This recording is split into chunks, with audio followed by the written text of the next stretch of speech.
You're listening to the B&H Photography Podcast. For over 40 years, B&H has been the professional source for photography, video, audio, and more. For your favorite gear, news, and reviews, visit us at bnh.com or download the B&H app to your iPhone or Android device. Now here's your host, Alan Weitz. Greetings and welcome to the B&H Photography Podcast. Before we start the show, we want to wish you and your families the best in this difficult time and just remind everybody, be sensible, be safe, and be careful. Today, we're going to take a timely look at how some of New York City's photojournalists are covering stories related to the COVID-19 pandemic and its effects on New York and elsewhere. We're going to be welcoming Sarah Blesener, John Taggart, Desiree Rios, and Andrew Seng to get a sense of the stories they are covering, the precautions they are taking, and how they are attempting to visually describe this ongoing crisis while keeping themselves and others as safe as possible. Let's get right into it. First, we're going to welcome Sarah Blesener. Sarah is a photojournalist and documentary photographer currently covering stories for the New York Times and Wall Street Journal, and was also a 2017 fellow with Catchlight, working with the Center for Investigative Reporting. In 2018, she was a recipient of the Eugene Smith Fellowship, and her 2019 project, Beckon Us From Home, received the first place prize in the long-term project category of World Press Photo. Sarah. On behalf of Jason, John, and myself. Good to have you on the show. Yeah, thank you so much. It's great to be here.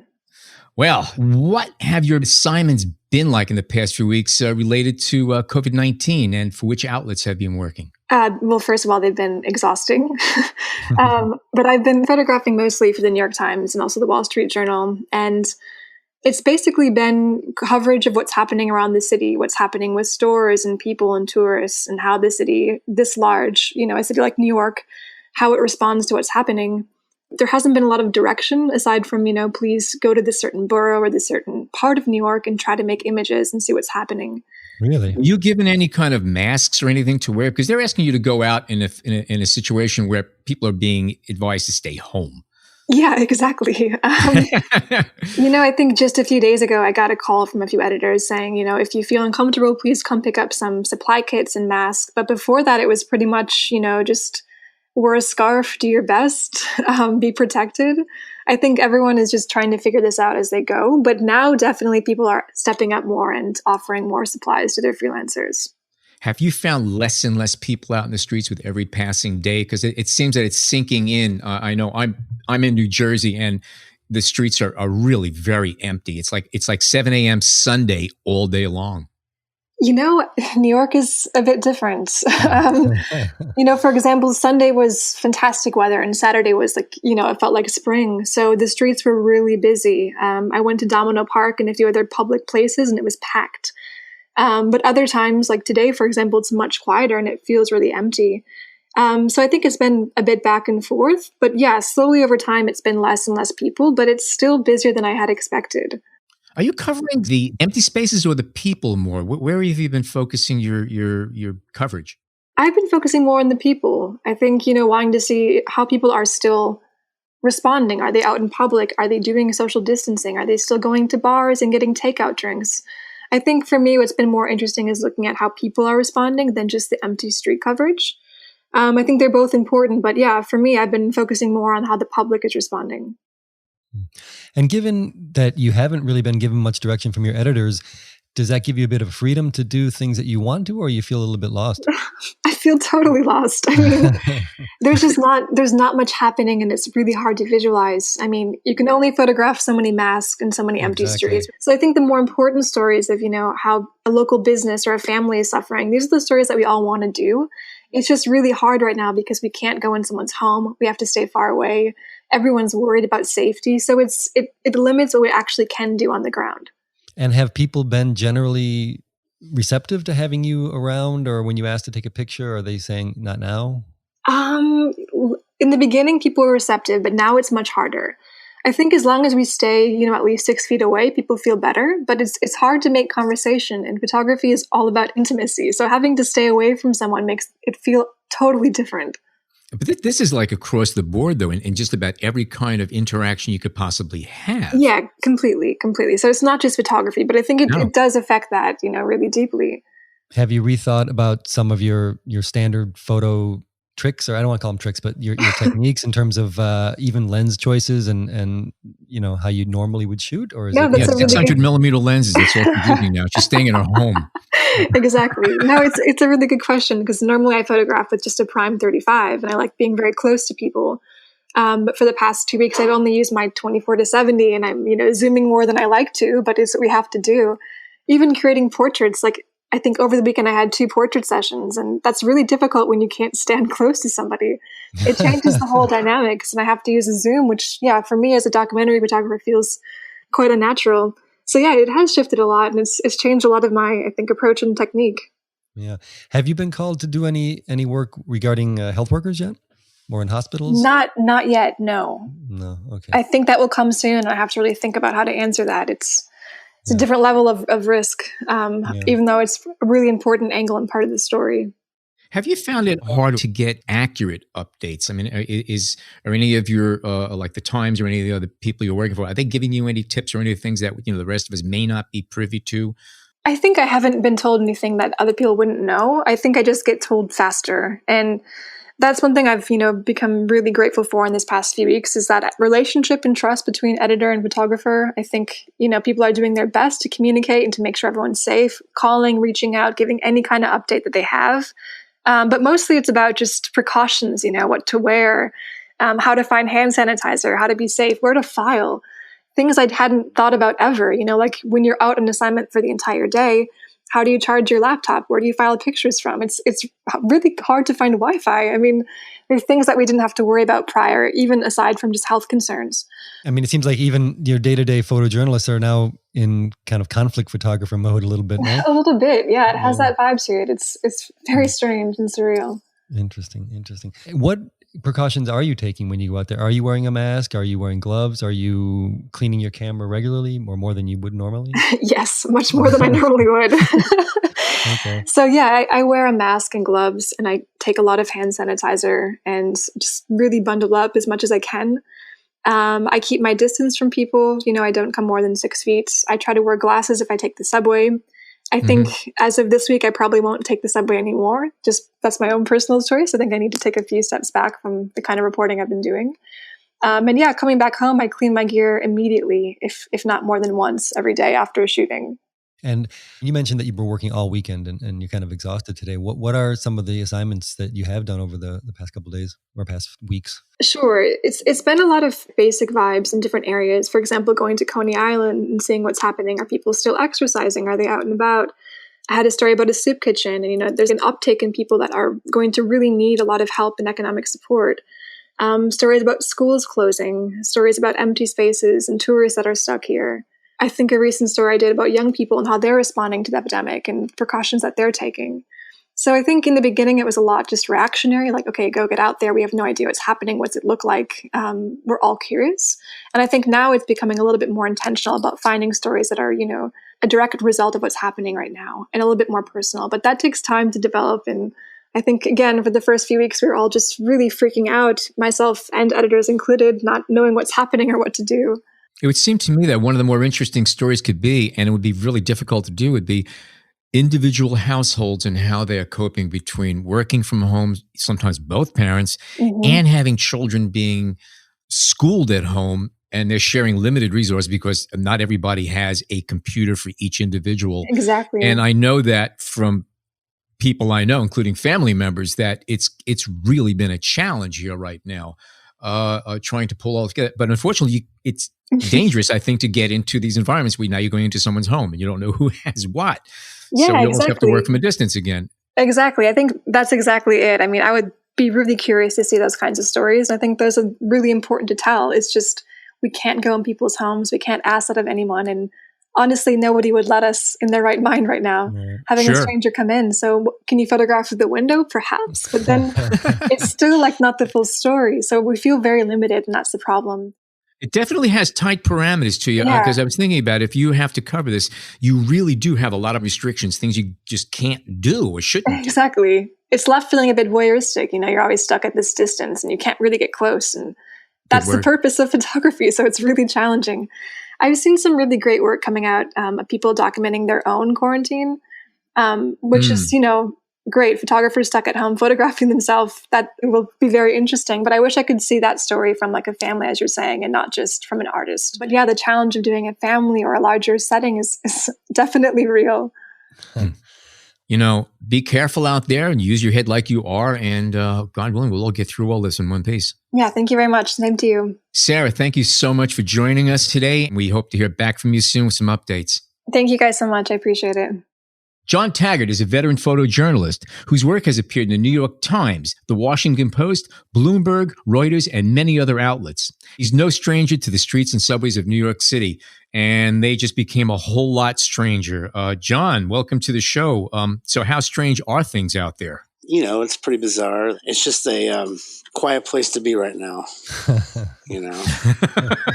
What have your assignments been over the past week or so? My first job was to go up to New Rochelle before everything happened for the Washington Post and photograph what was happening. And I spent 4 days up there doing community research and trying to find the National Guard and stuff like that. And so this was before everything really went down. Yeah. This is when New Rochelle was the epicenter. Right.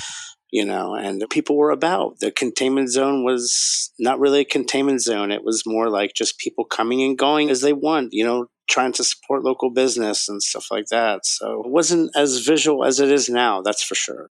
Personally, were you at that point taking it seriously, and were you using precautions at that point? Nobody was. Nobody was taking it seriously. I mean, my reporter was very concerned. He was coming up from D.C., that kind of concerned me a little bit. This guy was the Afghanistan bureau chief for a while, and he's been through all types of situations that are similar. So he was concerned, and that kind of put on my alarm bell a little bit to be concerned. How did your workflow or your approach to this assignment change from the time you got there when things were quote unquote relatively normal to the reality of what we're dealing with started to become more clear? Well, now my approach is going to be completely different. I plan on staying home for a while now. I'm not going to go anywhere. This is going to be a long endurance race. This is not going to be a 1 mile sprint. This is going to go on for a long time. And I really cannot get sick right now. I don't want to go to 18 different places in one day because you can't file anywhere. You have to find a coffee shop, and you can't go to coffee shops, or you can't go to public spaces really to file photographs. So right now, my whole thing is if I do get an assignment or I do work and they want me to go to like 4 different places, I'm not going to do it. I'm only going to do one thing, and that's it. I've heard of photographers recently talking about going out after dark and it being a different place and being sketchier, and they're worried about their gear getting stolen and stuff like that. Like I've been hearing lots of different things now about people just being more careful going out working this assignment. Have your editors or any of the outlets, are they offering higher pay? Are they offering anything in relation to this that encourage people to get out there more? Or I mean, what are they going to do? I mean, there's nothing they can really do to make this any better than what it is. I know a photographer now that's in the hospital and he can barely breathe. I have a friend who's a doctor. He's an ER doctor, and he just got a fever today. I wish there was a way you could see it so you could avoid it. But like in Puerto Rico, we could avoid a mudslide or something that looks potentially dangerous. If you get sick, it's like as a freelancer, you're going to be out of work for a while, and that's the thing. Like, do I sit here and wait for a while and then go out, or do I save myself for when it gets really bad, when there's looting? Like, what's going to happen? What's going to happen in the next 2 months when people really don't have any money? There's no happy ending to this, really. Can I just jump back to some of maybe the photo questions here? And I don't know when the last time you were out shooting, but what was the last assignment you did regarding COVID? And visually, what were you looking for, or perhaps not looking for? Maybe you don't want to shoot people with masks anymore, or empty streets.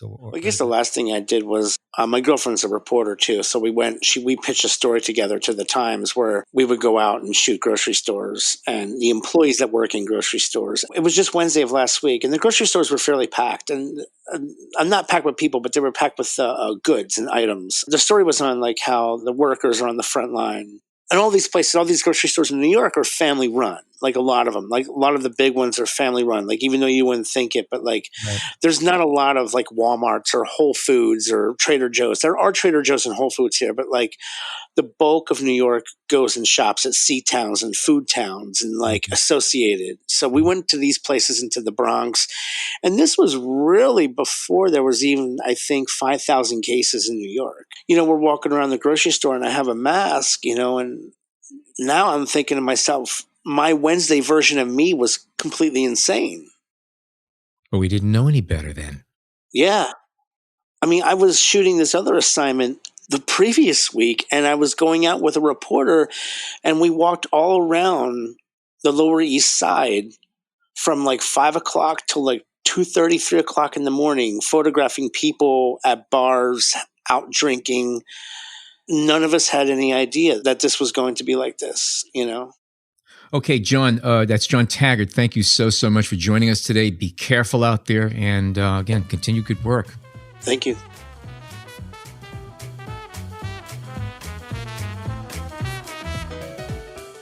We hope you're enjoying this edition of the B&H Photography Podcast. The best way to support the show is by subscribing on Apple Podcasts, Google Podcasts, Spotify, or wherever you get your podcasts. For links to gear and more information on today's guests, check out the show notes in your podcast app or visit our homepage on the B&H Explorer website and join the B&H Photography Podcast Facebook group. And now, back to the show.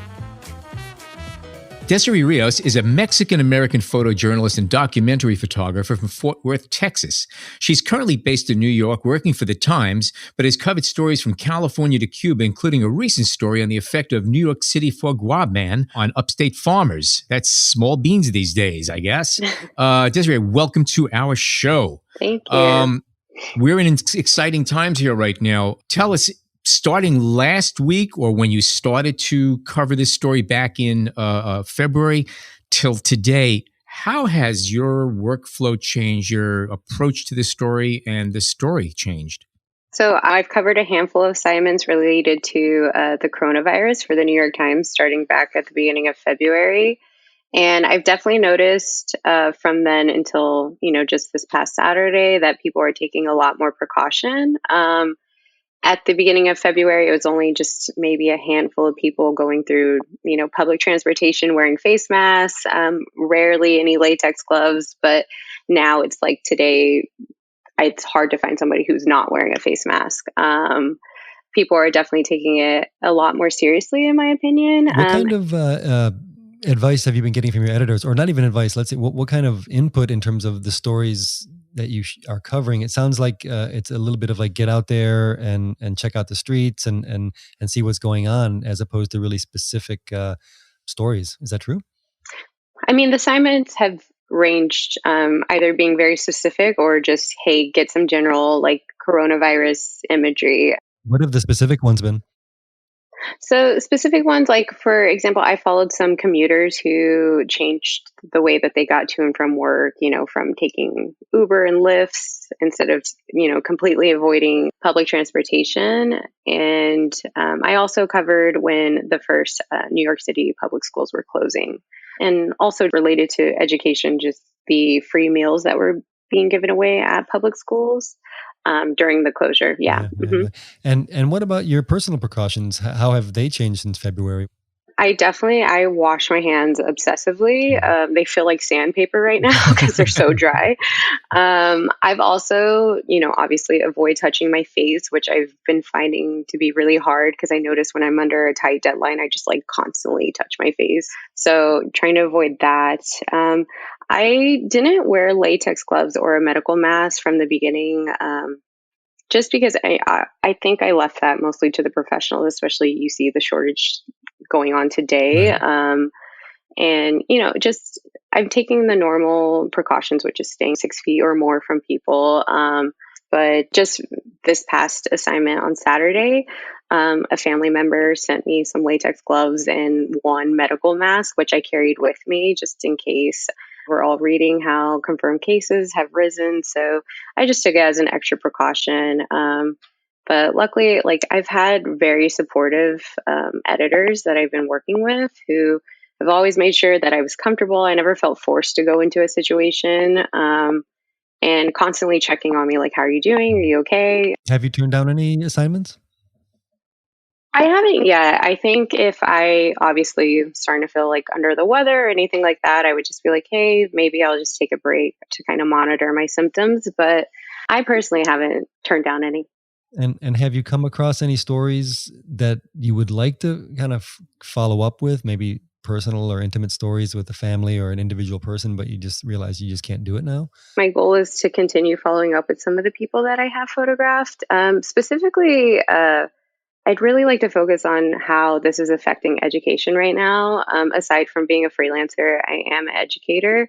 So seeing, some of my high school students that I teach in an after school program, the Bronx Documentary Center, just seeing how the seniors are a little discouraged, not knowing how this is going to affect their commencement ceremonies. And obviously, like the students who are relying on their lunches every day at their public school. I'd like to follow up on stories like that for sure.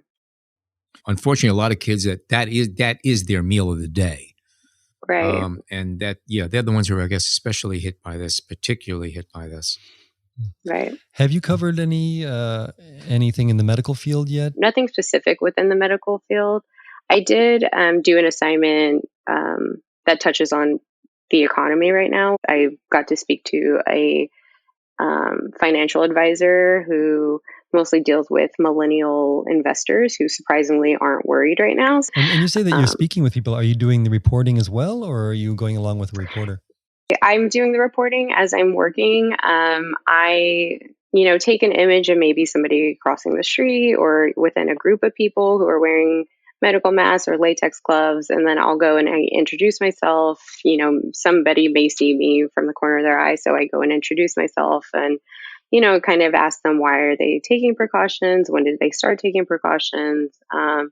And yeah, just trying to get their background. If I notice someone is wearing like scrubs, for instance, this is also just so I know that they're wearing this for coronavirus prevention. I just wanted to make sure that it's factual whenever I'm sending in a photo saying like they're doing this for prevention, when, obviously it would be bad if they weren't.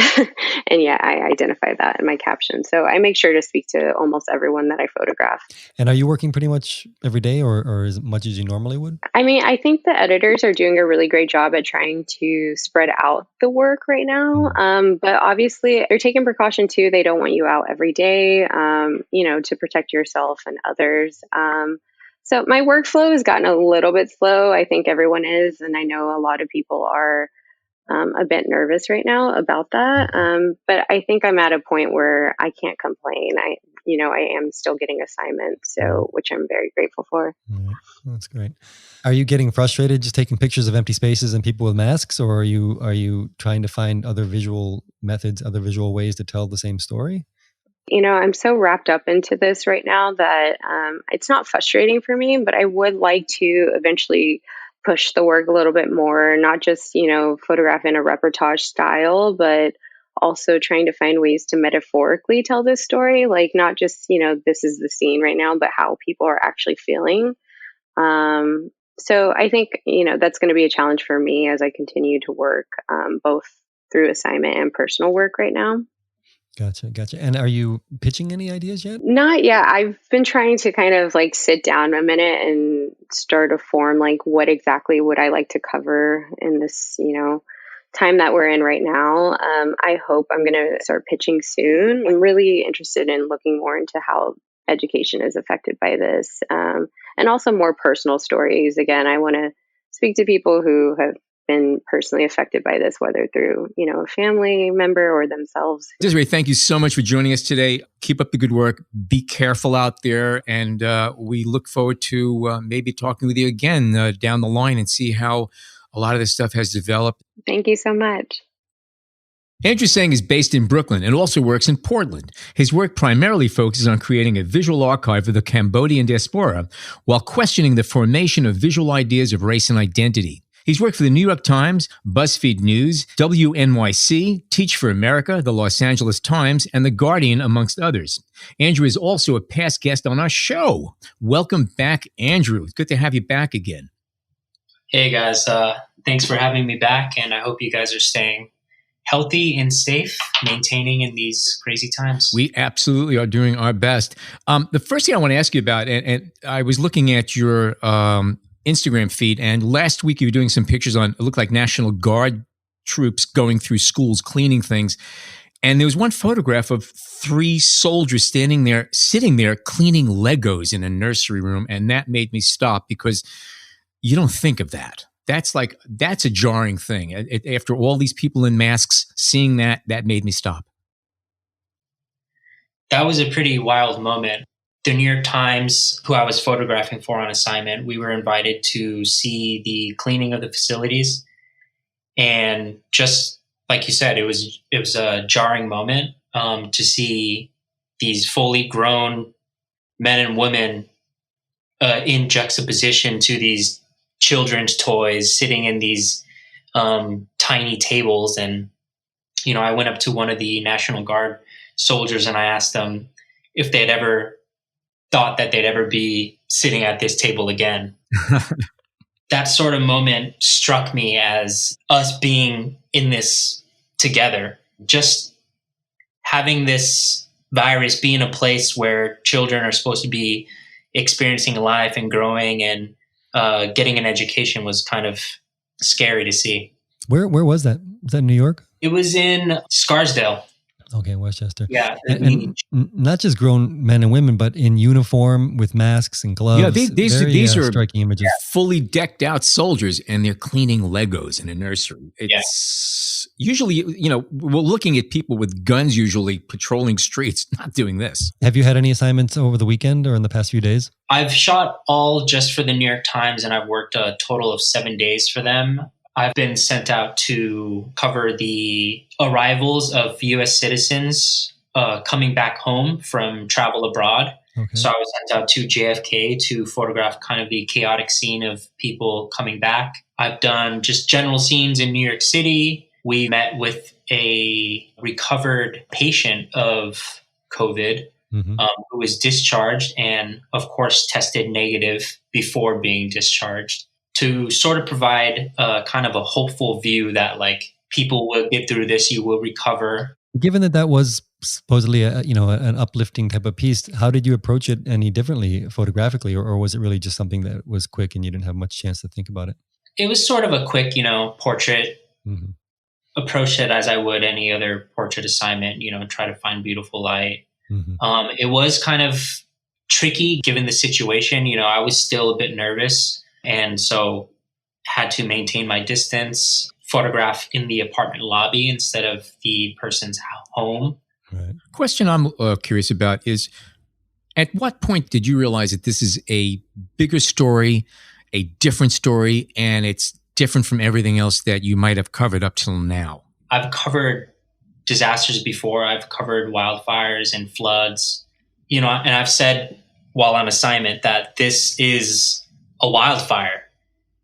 But what's so scary is that you can't see the danger of it all. And what's so different, I guess, is just seeing the panic and response from the public.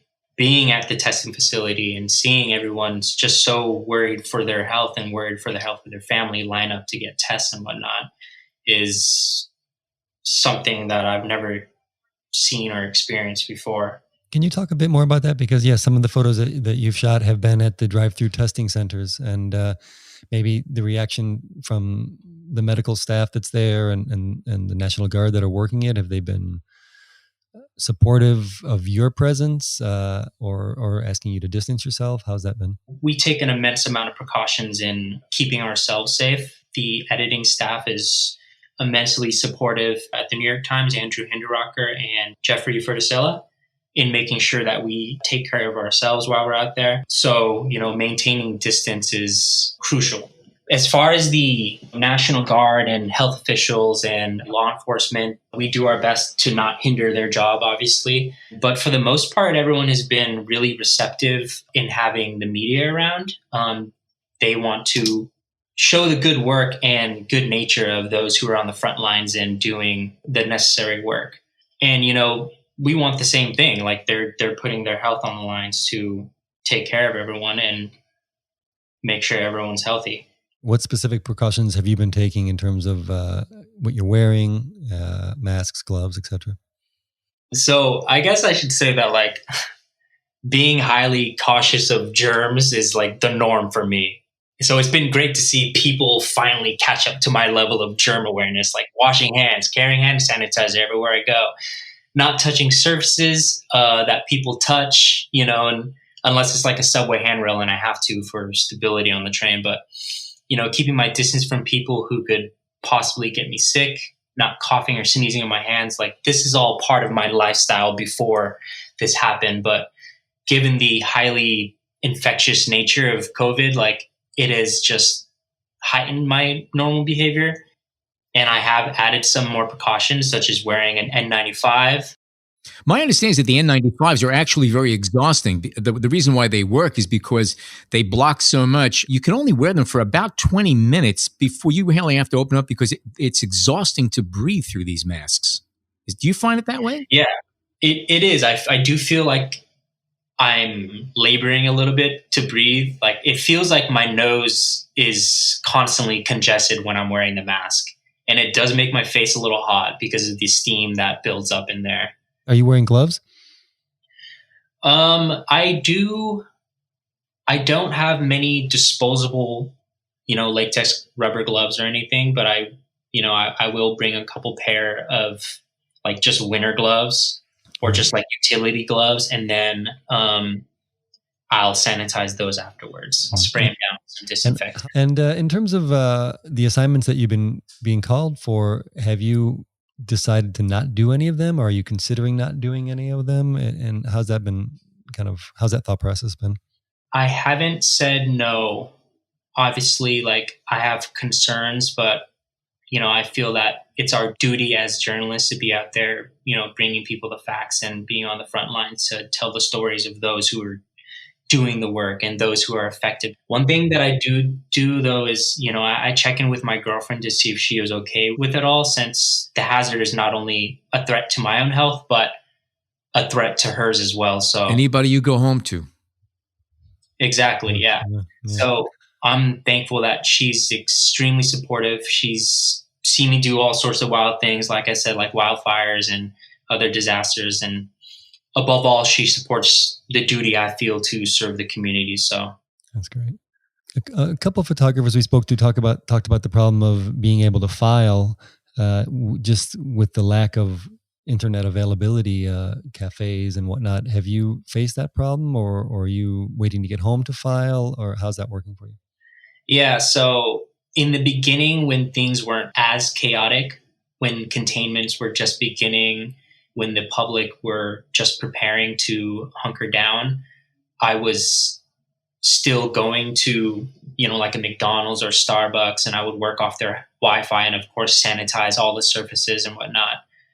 But as the days went on, I wanted to remove myself from these hot zones and remove myself from these potentially kind of hazardous situations where I'm touching surfaces. So sending from the car, sending just on a sidewalk using my personal hotspot. So I'm sort of isolated in my own little bubble in some way. But even hotspot can be a little, kind of spotty. So, it's an added challenge when you're out in the field trying to send. Have you been kind of getting bored of taking photos of people with masks? I will do whatever is necessary to tell the story. But I guess personally, what I'm most interested in is how this crisis affects the working people, the working class, and the economy, like on a local level. While, yes, we are all being affected by the global health crisis, and it affects everyone, I think what this crisis is showing that unfettered capitalism and the effects of a global pandemic kind of falls heaviest on those pushed to the margins. So I would be, interested in seeing how it affects indigenous people, the Black community, people of color, undocumented folks, people without insurance, disabled people, people who work in the service industry. So I've thought a lot about this, and I think that this all shows the glaring sort of inequities in the systems in place. And I'm interested in the stories that, I guess, come after coronavirus, like right. how the virus will change the world and whatnot. So I hope that I can lend my photographic skills to kind of show what that all looks like. I was thinking as you're talking that, again, we've had you on the show before and we're familiar with your work. This is actually a new dimension and extension to the work you've already been doing in many, many ways.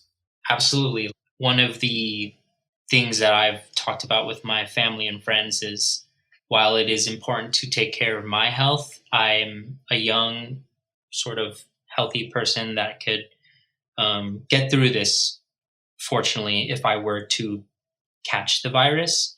But what I'm scared for is the effects, the social effect of it, what fear could push people to do, and how racism and inequality and inequities kind of flare up. Andrew Seng, thank you so much for joining us today, sharing your experiences with us. And like we've told our other guests today, just be careful out there, use your head, and God bless you.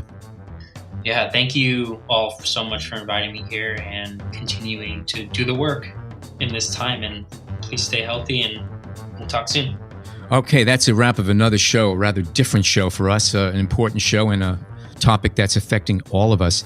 We'd like to give a special thanks to the photographers who joined us today. These are 4 individuals who are all basically doing the same job, but doing it a little bit differently and taking precautions and basically reinventing the kind of work that they do in a whole new environment.